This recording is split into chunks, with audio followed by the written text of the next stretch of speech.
This is Radio Freedom. You can listen to this show anytime at www.freedomsite.org.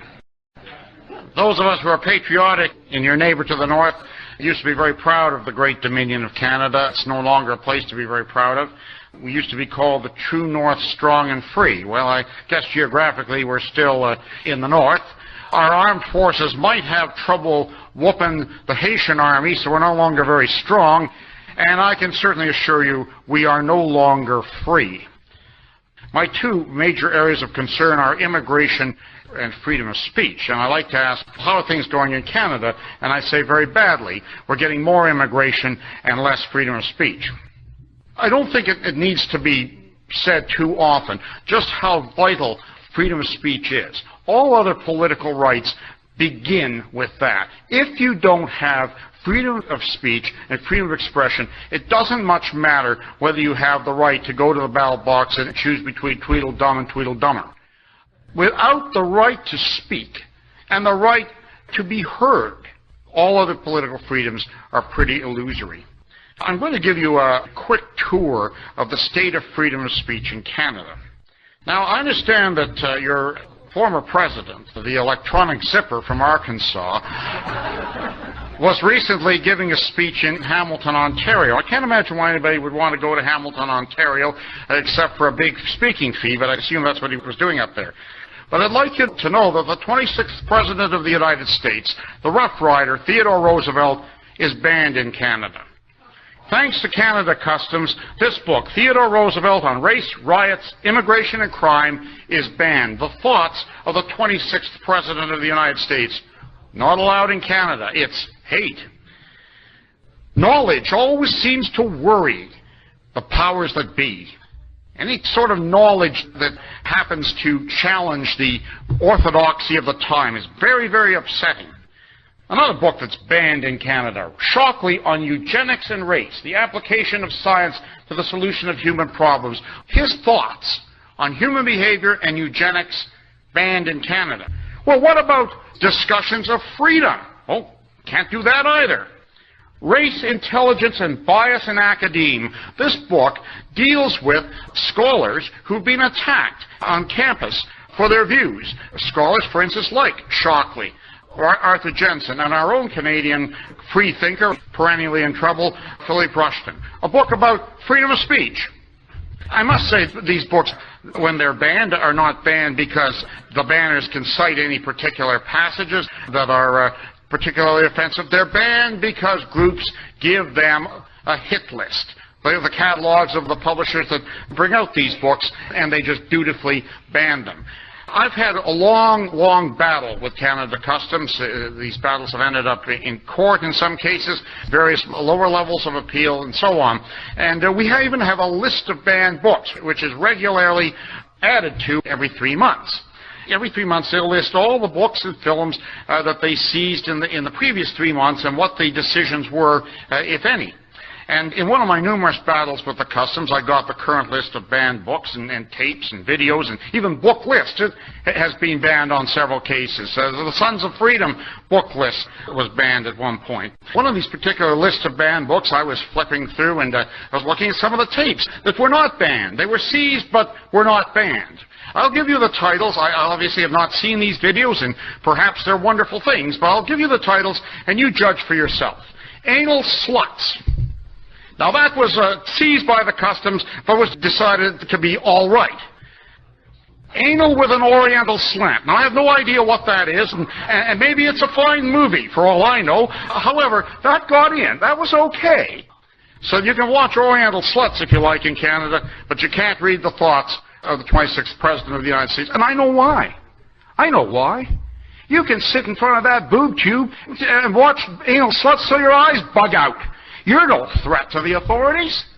But if you're doing some thinking, and if you read a prominent man like Theodore Roosevelt, you may begin to think, maybe our leaders aren't right when they're telling us what a wonderful thing third world immigration is, which is changing our major cities and bringing us this wonderful thing called diversity. Maybe, just maybe, our leaders are liars. No, they're not afraid of porn. They're afraid of ideas.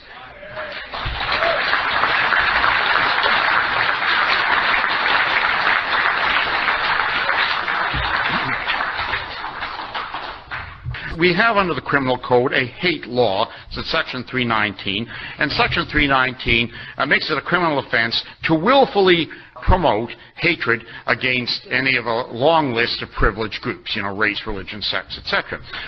However, there are defenses. Truth is a defense, and sincerely held religious belief is a defense. There have not been a lot of prosecutions under this law. However, when it came in 1971, it helped create an atmosphere of fear. They don't necessarily want to fill the jails, but they do want you afraid. And lots of people got the message. I could go to jail under the hate law. And I keep telling them, oh, actually, it's bad, but it's not as bad as you think. But they got the message. It's just not a good thing to speak up. And that was just about the time they changed our immigration laws and turned on the invasion. Obviously, they don't want the natives out there discussing that too much, in a critical manner, of course. So the hate laws worked fairly well, but not well enough. And over the intervening years, both the federal government and many provincial governments brought in their own forms of hate laws, and these are what are absolutely erroneously named Human Rights Acts. Just as in 1984, war is peace and slavery is freedom. Well, Human Rights Act have nothing to do with human rights. These are acts which take away human rights.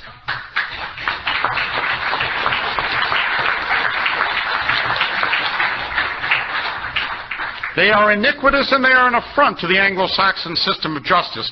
And I could certainly regale you all night with their evils, but I'll simply concentrate on the freedom of speech aspects. In the province of British Columbia, they have a particularly noxious Human Rights Act, and under Section 7A of that Act, it says it's an offense to publish anything, a sign, a symbol, words, whatever, that is likely to expose to hatred or contempt a great long list of privileged groups, race, religion, sex, sexual orientation, disability, family status, etc., etc. Now, those of you who are lawyers or legally inclined can see that you could drive a Mack truck through any legal protections. You don't have to do it willingly. All you have to do is publish something that is likely to expose to hatred or contempt. The Crown doesn't have to prove that you actually exposed anybody to hatred or contempt. It was likely to do that. Now, you don't go before a court of law. You go before a human rights tribunal. That's 1, 2, or 3 individuals appointed by the human rights industry. Talk about a stacked court. So they appoint a tribunal, and it's like the court of the Mad Hatter. Alice in Wonderland. Anything goes. One day they're invoking strict rules of evidence. The next day, if it's their own witnesses, anybody can testify. So that the poor victim is dragged before the tribunal for a hearing. Now, the expenses of the complainant are paid. Of course, the Crown prosecutes the poor victim.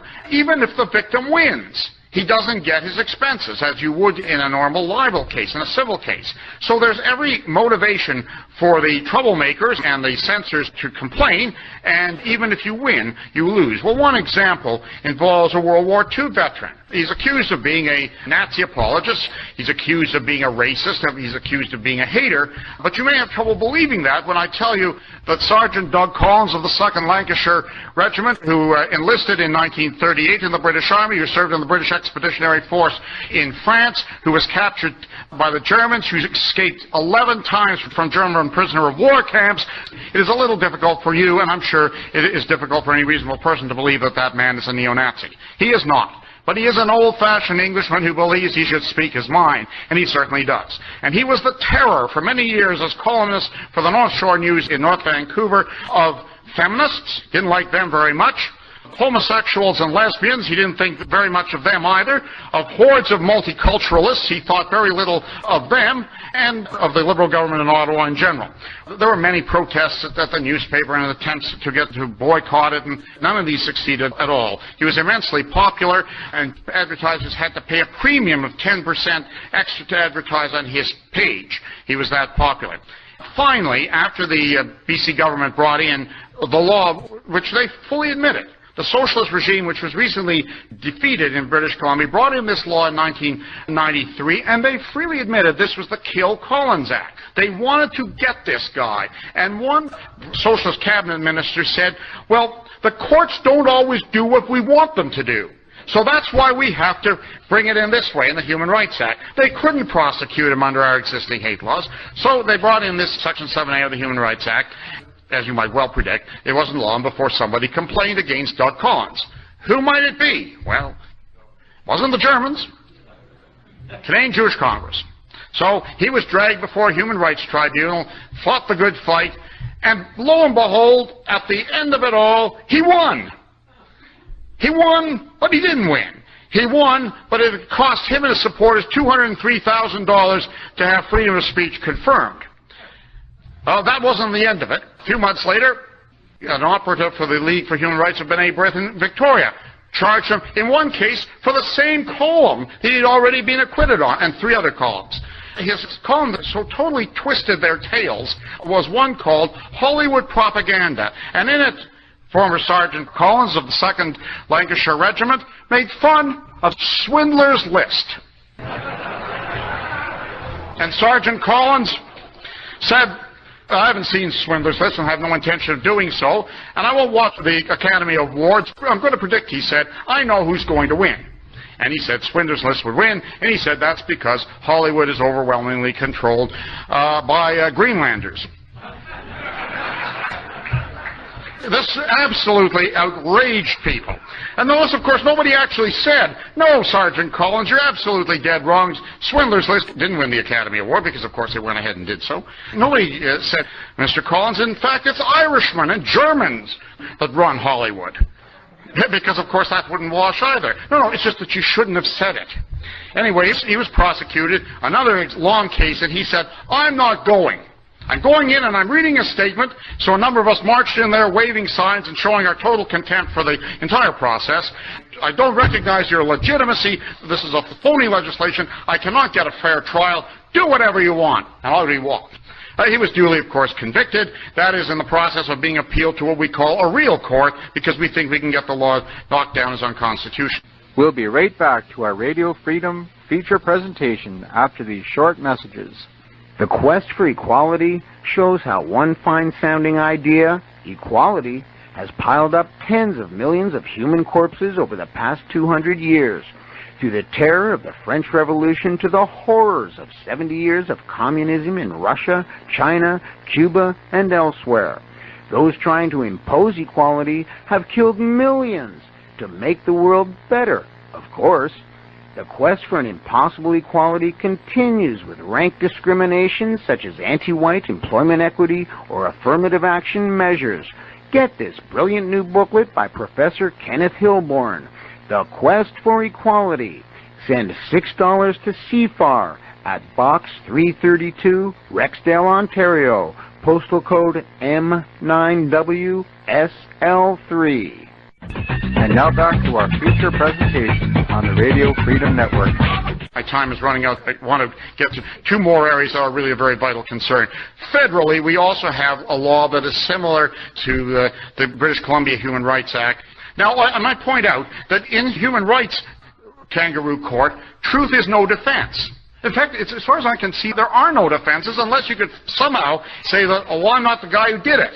Now, telephonically, that was brought in 1978 because another person felt that the courts didn't always do what we wanted them to do. And this fellow was the Deputy Attorney General of the province of Ontario, and he was having an awful lot of trouble with a fellow named John Ross Taylor. John Ross Taylor was an unreconstructed fascist. John Ross Taylor went to prison in the Second World War because he didn't believe Canada should go to war, and he also was a member of something called the Canadian Union of Fascists.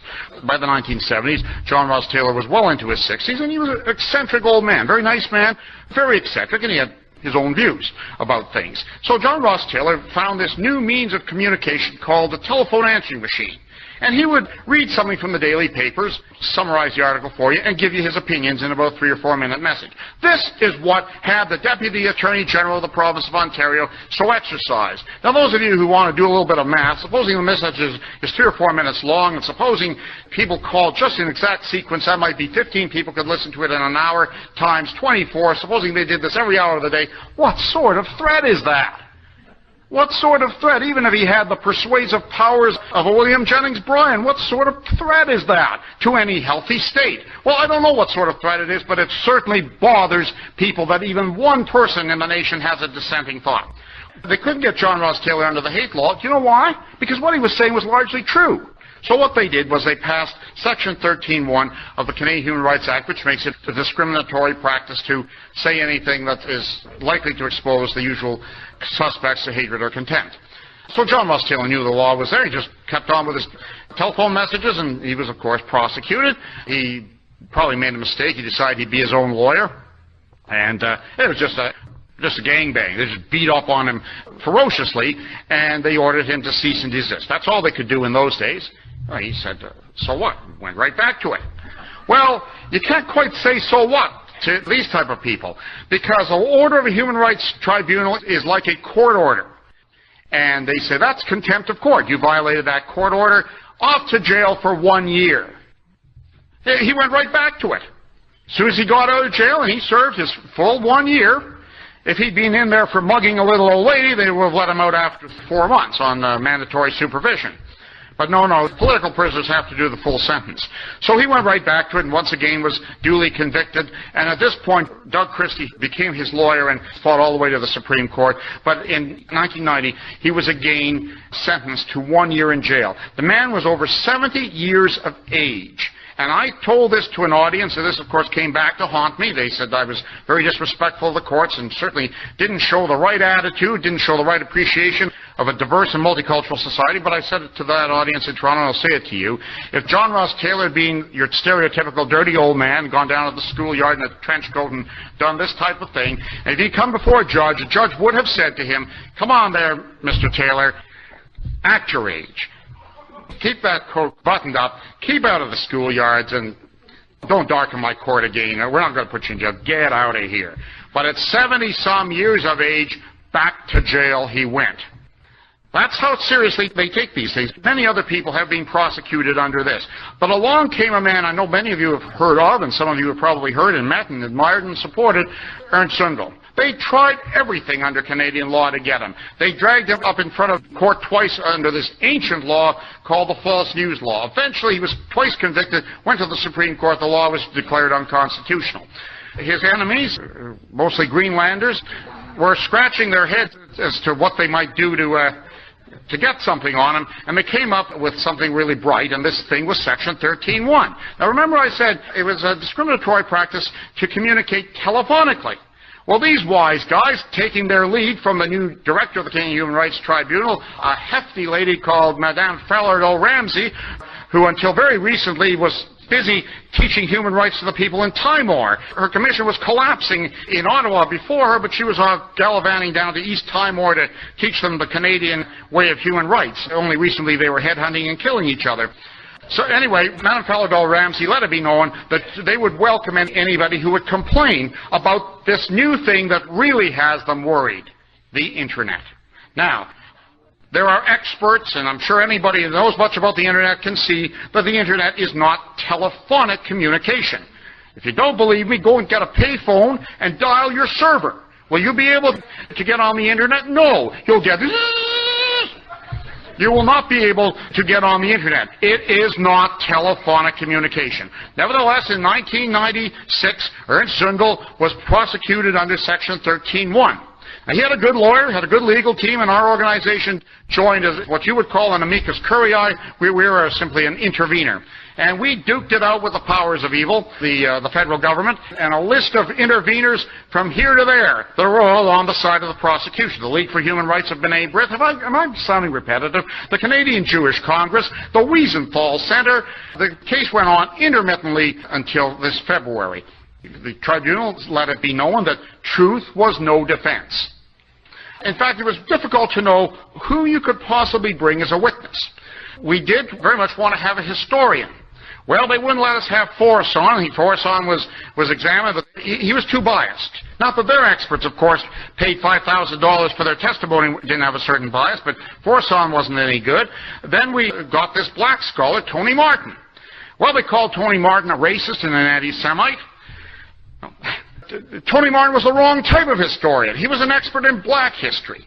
Well, we said it didn't matter. All we wanted was for a man who could say he was a historian to take a look at what's on the Zundel site and say, that looks like historical writing, as opposed to, let's say, a shopping list or poetry. That's all we needed Tony Martin to say. Well, no, they wouldn't let Tony Martin testify. He wasn't the right kind of historian. And so it went. Anyway, late last year, Ernst & Young, I think, basically gave up on Canadian justice. Along the way, we had appealed almost every decision they made. We went to court and proved, at least to a lower court, that the two tribunal members were biased. That's why one of them was biased. She'd been part of another Human Rights Commission, which had let out a great hooray and sent out a fiery press statement about its fighting Holocaust deniers after Ernst & Young was convicted in 1988. And we said, she can't possibly sit on this tribunal as an unbiased person. Anyway, the cost of going to court again and again and again and again was absolutely beggaring. And Ernst & Young finally gave up on the system. The tribunal ended at the beginning of March of this year. We've been told there'll be a judgment by the summer. Now, this is exceedingly important because although the website is in the United States and although it is owned and operated by an American citizen, Ingrid Rimland, still Ernst & Young was prosecuted in Canada. They are after the Internet because they know that is the most powerful means of communication that we have. It is the great equalizer, and it is the way we will take our countries back if we can use it long enough and if they don't get their grubby hands on it. They're after the Internet because they know that is the way we're going to communicate with people, and particularly with the generation that is going to win it for us, and that's the younger generation. That's where they're at. And the first time in my political life, the patriotic forces, or the populist movement, or whatever you want to call this, are there with today's technology, instead of playing catch-up using yesterday's technology or the technology of the generation before. We are competitive. We are, with our websites, where the young people are, and they're worried sick about it.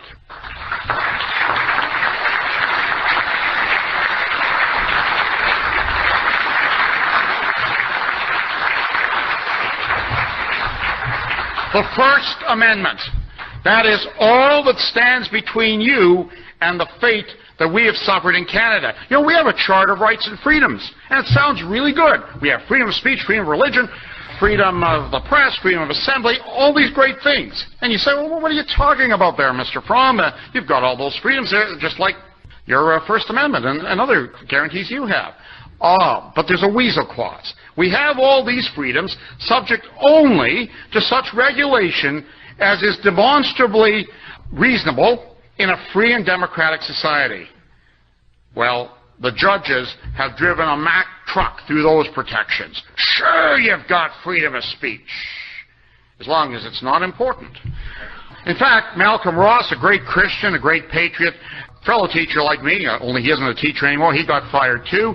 He used to write books on his spare time and making unfavorable comments about Greenlanders. And when his case finally went to the Supreme Court, the judges of the Supreme Court said, of course you have freedom of religion, Mr. Ross, but only if your religion is nice. And the type of things you've said are not nice. So you don't have freedom of religion. The bottom line is, we have these wonderful guarantees of freedom, but they're not worth a heck of a lot. You still have freedom relatively intact, and you have it only because of the First Amendment. And I warn you, they're after your First Amendment rights. I am amazed at how little your Second Amendment matters in this country. That is the right to keep and bear arms, isn't it? Yeah, well,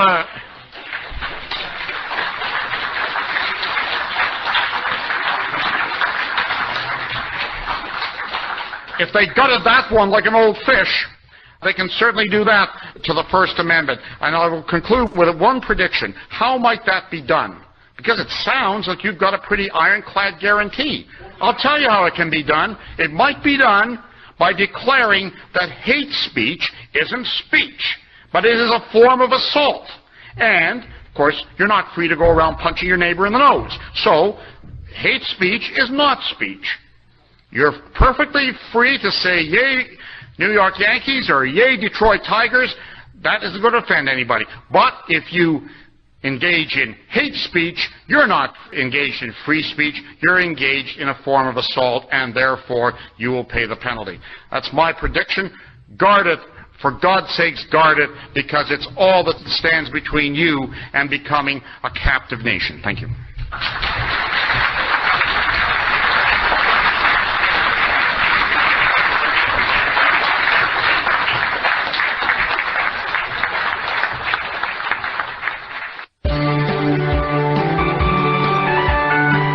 For an audio tape copy of this show and 2 others of your choice, send a $5 donation to 152 Carlton Street, Suite 545, Toronto, Ontario, Canada. Postal code M5A2KO. Don't forget to tune in next week for another thought-provoking broadcast on Radio Freedom.